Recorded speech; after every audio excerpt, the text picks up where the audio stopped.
On today's show, we talk Ginger Jesus, healer extraordinaire, Tuesdays with Utley, when Puigs fly, and our angry sad coverage of opening week.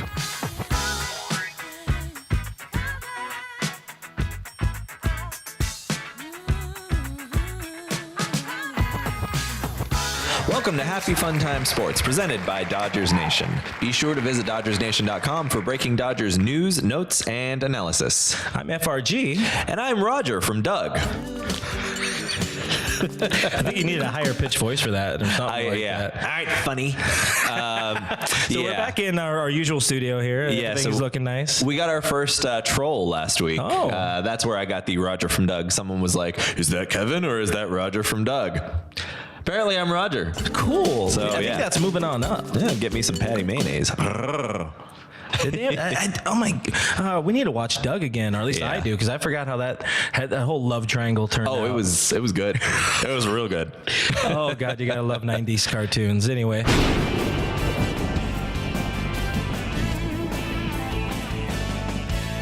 Yes, it's the lightning round. We're bringing you news and highlights from the week of April 6th. Justin Turner gearing up to start swinging the bat already. They're saying likely early next week he's supposed to start swinging. That seems kind of early, but there's a somewhat optimistically tentative date for him to come back by like May 10th. I don't see it happening. Tommy John surgery. Entering this season, the Dodgers have been well known as big spenders throughout the league, throughout MLB actually, just in general, as they were the #1 team for 4 years in a row in regards to payroll. However, this year, we're now number 3. We're number 3. We're number 3. We are currently behind the San Francisco. Would they be the 49ers? No, the Giants. The Giants, yes. That'd be the Giants at $208 million, and the Boston Red Sox at $235 million. The Dodgers are right now sitting at about $186, well below that $197 salary cap threshold that every Dodger fan knows very well. Money, money, money. Who do you trust? Money, money, money. Who do you trust? Anyways, the most important news of this lightning round. I would agree. The most important news, Yasiel Puig finally gets his Puig copter. Yes. So excited. As you can see here, he has finally gotten the Puig copter. He's flying it. He looks great. He looks clean. Absolutely. He bought it with our old friend Kobe Bryant. They spent $400,000 on it. And then the biggest part of it is that none of this is real because that is an April Fool's joke. Oh, sadness. God, it was sad. But he looked so real in the picture. Yeah. Are you saying that was doctored? I refuse to believe it. Scandal. I will leave this set. While he leaves, you guys should like and share this video and just tell all your friends. Force them to watch us.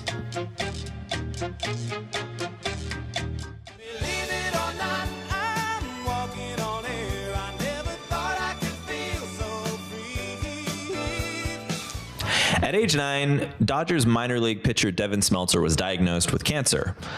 During this time, obviously, anytime a kid is having to deal with something incredibly serious like that, it's debilitating, it's awful on your psyche, it's really hard to stay positive and move forward. But there was something that happened during that time, as he was living in New Jersey at the time, that kind of inspired him to continue fighting and move forward, which was meeting Chase Utley. Yeah, he had the opportunity as a kid. I think he said it was around 11 or 12. He was on the field. And, of course, this was featured on the Dodgers.com, as the kids call it, and on Spectrum Sportsnet LA. So none of you saw this? Nobody saw this. This kid is Devin Smeltzer, who's a pitcher in our organization right now.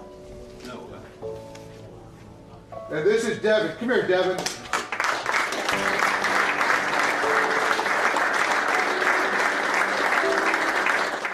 But Dave Roberts, he set it up very well. Of course, Utley it was during his nap time, so that was nice of him. But nice of him to wake up. But well, he had just finished chasing Logan Forsythe. Yeah, who he had was trying to get back that picnic basket. Yeah. But Devin was there in the locker room, and Roberts had set up, hey, Chase Utley being the greatest grandpa of all time.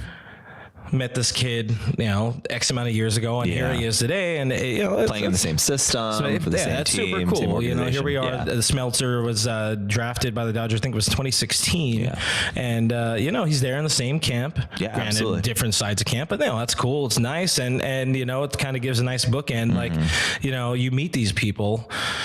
They're going to fight it and they're going to win, hopefully more often than not. Absolutely. It's one of those great stories that you don't hear enough about. No. We hear plenty about any time an athlete messes up or does anything like that, but you don't hear about things like that. And Chase Utley is one of the real, he's a hashtag grit guy on the field, but he's genuinely off the field one of the good guys, one of the good guys in baseball. How is he between the sheets? Amazing. Thank you, Chase.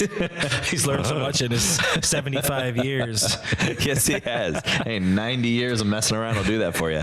So one thing Devin is working on now, and he's working with some folks on, there is an initiative called Catch Cancer Looking, which of course is a play on the idea of a pitcher catching someone looking and striking them out. So hashtag catch cancer looking. As opposed to another way of, you have a lot of people saying strike out cancer or K out cancer. This is another play on it, and I like it because he's a pitcher and he's cool, and he responded to my Instagram. I slid into his DMs. All right. Yeah, so that's how we're able to get all these fancy pictures. But down in the link below, we'll go ahead and post that, and we'll also have it here on the screen. It's a long and pretty convoluted URL, as you can see, but there is an app. Yeah, it's on iOS and Google Play. Please donate the app, or please download the app and donate if you can. So he set up this organization to fight childhood cancer, help other kids that are going through the same thing that he was going to, and some of whom are not as lucky. Nope. So if you can do anything, if you can give anything, it would be awesome, and it would be helping out a great guy. Let's go. Batter up. We're taking the afternoon off.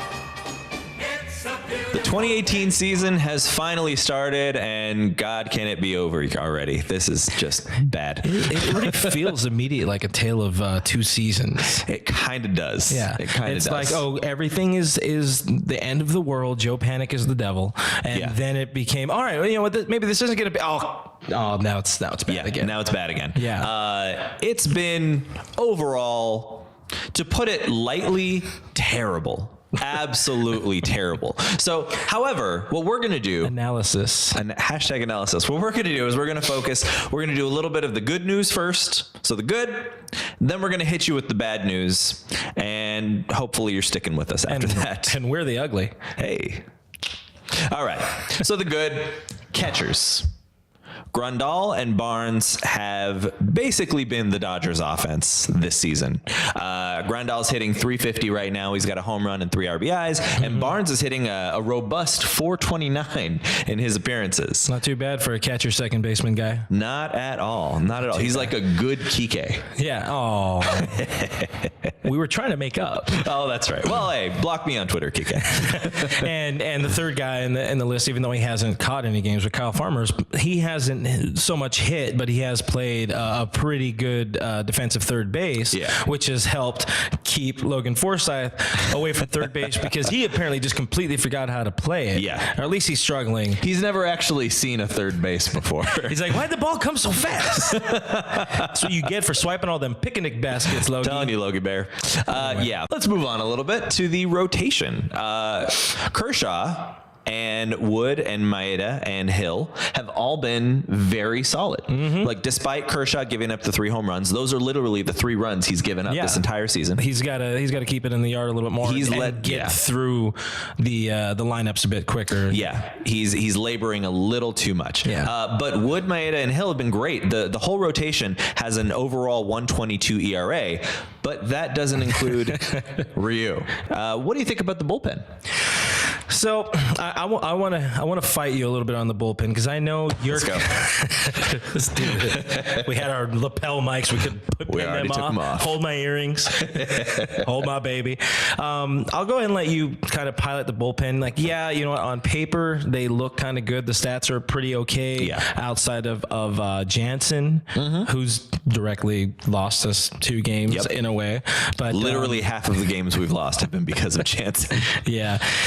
I don't know. I think the bullpen for me is more of part of the bad, even though you're saying it's part of the good. So what is your good take on it? So I would say as a whole, they're part of the good. However, I feel, obviously, Baez isn't great, but I feel like the rest of the bullpen has been solid, especially Wilmer Font. who I thought did a great job and had to pitch almost 5 innings. Yeah. He threw, I think it was 70 some odd pitches the night after throwing 29 pitches. And that was so clutch. But I told you I was a big Wilmer Font fan. Oh, so you got one out of like his other 90 appearances. Yes, I went to my skin watch to know how many appearances he's made in the major leagues, and it wasn't 90. He has it written in hash marks on his arm. This is my my Wilmer Font Finder. I have a tracker on him. Guys, go to the App Store and download the Font Finder. Yeah, he was a huge godsend there. That was big, and unfortunately we ended up losing because he was gassed. Ran out of gas for sure. But had he not, and had Utley not just sullied our life by go ahead and scoring that, or driving in Bellinger the inning before, we were going to be graced with the opportunity to see Jock Peterson pitch. I did really want to see that. And then after that, your boy Puig was going to copter his way out there in the 17th inning. Oh, that'd have been amazing. So talk about blown chances. That would have been just like... I have to agree with you on that because I want to see Jock Peterson pitch because there's got to be a reason he's on the roster. And I'm guessing it's because he can pitch. I don't know. That's the only thing I can think of. There was actually a funny line about that. So Rich Hill, I guess, was watching Jocko warm up, as it were. And Rich Hill's line was, he looks like he has a really good changeup. And Jock says, that's my fastball. So, perfect. Yeah. He ain't got, I mean, he's no Juan Pierre. No. Well, nobody's Juan Pierre. Yeah. I mean, Rest that guy peace, had Juan a Pierre. rocket arm. Yeah. Rest in peace. So we're not the only ones who have reacted poorly to the Dodgers season opening up. We'll show you some fan reactions here to some of the early struggles. I mean, people just, they're aware of the fact that it's early, which is when you're going to see a lot. And I hate the expression of it's early because every win and every loss counts as much in April as it does at the end of September. So these games matter. Absolutely. But like some people, take a chill pill. Yeah. Ease up. And I'm talking to myself right now. Yeah. Calm the F down, Kevin. And those, You're being ridiculous. Those happy fun time sports people, as we can see here on the screen too. Yeah. Yeah. I don't know. Just mash that unfollow on them. Block them. No, I wouldn't do that. I wouldn't go so far as to do that. Wait, hold on. I would say I'm not wearing the shirt. Send them messages, hate messages. Of just how much you despise them, because these guys are idiots. I mean, I think they're all majestic AF. I'm just saying. A little bit. If I say so myself. I would disagree. However, you could block. Kev is your friend. Please do. So moving on. Let's get to the bad. Let's get to the bad because that's the fun stuff. So the bad. People love to complain for sure. Yeah. And the bad, yeah. So the good was the catchers. The bad is literally the rest of the lineup. Collectively hitting a very appropriate 187. Robust. When you're a collectively below the Mendoza line, you're doing something right. One thing I did like, so I guess it's more of the good in the bad here. It was our boy Cody. He was the first guy to whip out a dong this season. Wow. He whipped out his donger for us. So thank you, for hitting that glorious first home run of the season. I don't know what you were thinking. Thanks for that, Corgi Bellinger. We appreciate that. So I've had a concern for a while, and it was on the DodgersNation.com. Okay. Where they have thrilling opinion analysis and et cetera. So Brooke over there at Dodgers Nation was talking about how the whole Corey Seager elbow situation, and I've had people asking me about this for some reason a lot of late, probably because of that article. So thank you, Brooke. But well, FRG is also a renowned elbow surgeon. Yes. So take his opinion as medical fact. Elbow connoisseur. I love those wiggly elbows. This is getting real bad. Anyways, my point is, so you think, and you kind of, if you've had as much opportunity to watch as much Dodgers baseball as I have over the last, year and a half, and you see, all right, so Corey started out last year, great and all that, but you started hearing about this elbow barking on him and this elbow problem, and there's, throwing out the idea of potential surgery and all this. So you're like, what's going on in there? If you look at, so Corey has always been a guy that's shot the ball to left field with power. Yeah. And I think it was more than a third of his hits last season went for extra bases or something like. I don't have the exact stats on that, but you look at it's around that. since his since the mention of the elbow going bad, and you look at a lot of even his spring training, but into this season, look at how much he's rolling the ball over to the right side. Second base is getting so much work, and this is even in the playoffs too. Second base, first base, how often it's going there? Yeah, sure, every once in a while he's still poking it out to left. Yeah, but the power power isn't there. Yeah. All of his hits have been singles this year, and that's where you wonder. I mean, this is his throwing arm. He's a left-handed batter, so it's his right arm, and you wonder about the stretch and the reach in that. Like, are you nursing it? Are you guarding something? You're guarding an injury, and possibly. The whole thing was about you're talking about surgery, and every time you can try to avoid it, you want to try to avoid it. But what's the trade-off point? There's no. That's the thing, is if surgery is going to, while it might put him out longer, it's going to rectify the situation, then we absolutely need to have him going for surgery, and we can have Kike take his place or something, because a diminished Taylor. Yeah, it's Taylor, exactly. A diminished Corgi Seager is not helpful. I mean, it's not helping right now. As it's showing right now, he's just been a complete mess. And it's not helping the lineup. No, it's not helping Dodgers Nation. It is not helping Dodgers Nation. And it's those fans. Not helping Happy Fun Time Sports. Absolutely not. Moving on to other bad. So bullpen, yes. All right, Kenley, he's been bad. He's pitched 2 games. We lost both of those games. 18 ERA. Oof. He's not looking good. No, he's also being a dick about it. He wants to just get out there and keep blowing the games, apparently. Yeah. So, you were wondering, what's the reason for the bad? Was it spring training? Is it overuse last few years? I like his proximity to Baez. Sure. I think maybe just he's too close to Pedro Baez. So I do want to dig in a little bit more on Jansen here. But this is going to be hopefully somewhat not as long-winded as it could be. So the bullpen I do want to touch on. The struggle... do you need me for this? I'll just... Yeah, you go and walk away, yeah. So you got Scott Alexander, who just has not looked convincing to me.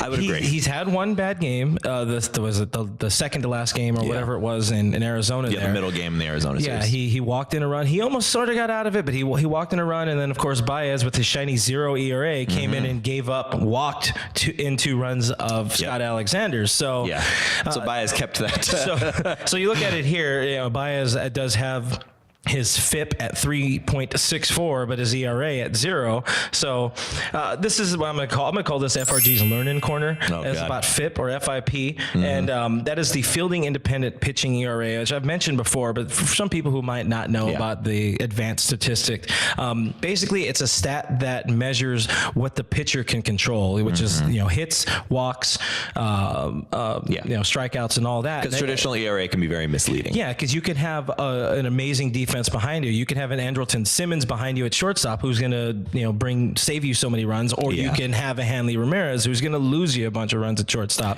and lose you a perfect game. Thank you, Hanley. Oh, still just too it still hurts. Still too soon. All right, go ahead. Who was I talking about? With Alexander, you haven't seen, or I should say, fielding independent pitching. The FIP has backed me up on how bad Alexander has been. His FIP is it's over 7. It's 7.6. So homeboy ain't good. Jansen, on the other hand, so let's get back to him. Spring training. This is something I've had the thought about. The whole idea in spring training for him was to reduce his usage and kind of guide him, ease him into the games. Well, when you're not pitching in spring, you don't have time to work out those kinks. And clearly the kinks are there at the beginning of the season because he's all over the place. He's losing the ball left, and when he's trying to overcorrect, he's throwing it right down the pipe, or Joe Panic could smack it out. I don't like the bullpen right now. I don't like Alexander right now. Do better. I don't either, but going back to my good from earlier in this segment, I would say Chargois, I would say Fields, I would say Font. I think all those guys are playing really well, and Stripling has been great. They're all propping up the bullpen. So strip. I would say that the bullpen more so than not is good, but there are some iffy parts to it right now. So when it's this early in the season, it just hurts that much more. It does. Yeah, absolutely. And you can have this kind of stretch happen in the middle of the season. You don't bat that much of an eye at it. You're like, oh, it's part of baseball. But at the beginning, everything is just amplified. Yeah. Same way it is in September, it's amplified. Everything's just, oh man, this is the worst time of my life. Yeah. Or like a fine marriage. Yeah. My prediction, Dodgers lose 116 games this year.